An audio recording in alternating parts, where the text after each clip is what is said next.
ఇంటి ముందు నిమ్మకాయలు మిరపకాయలు వేలాడదీయడం వెనక సాంప్రదాయం, నమ్మకం మరియు కొన్ని శాస్త్రీయ కారణాలు కూడా ఉన్నాయి. భారతీయ సంస్కృతిలో ఇది నెగిటివ్ దృష్టిని ఇంటివైపు రాకుండా ఆపే తాయెత్తులా భావిస్తారు. ఎరుపు, పచ్చ, పసుపు రంగుల కలయిక దృష్టిని బయటే ఆకర్షించి చెడు ప్రభావాన్ని డిఫ్లెక్ట్ చేస్తుందని నమ్మకం. సాంప్రదాయాల్లో దీనికి పోలికగా దృష్టిదోష నివారణ కాన్సెప్ట్ కనిపిస్తుంది.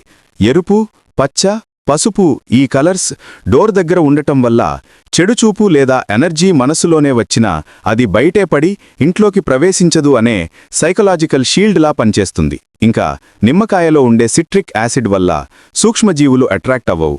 ఎండుమిరపులో ఉండే క్యాప్సైసిన్ స్మెల్ కొన్ని ఇన్సెక్ట్స్ అండ్ యాంట్స్కు నచ్చదు, అవి దూరంగా ఉంటాయి. నిమ్మకాయలను పురాతన కాలం నుంచి శుభ్రత, పవిత్రతకు సంకేతంగా వాడతారు. తలుపు దగ్గర వేలాడితే ఇది శుభ్రమైన, పాజిటివ్ ఇంటి ప్రవేశం అని సూచిస్తుంది. అంటే మీ ఇంటి ఎంట్రీ పాయింట్ ఒక అటెన్షన్ చెక్ పాయింట్గా మారుతుంది. చెడు ఇంటెన్షన్తో వచ్చిన వారి ఎనర్జీ అక్కడే డ్రాప్ అవుతుంది అని కల్చరల్గా చెబుతారు.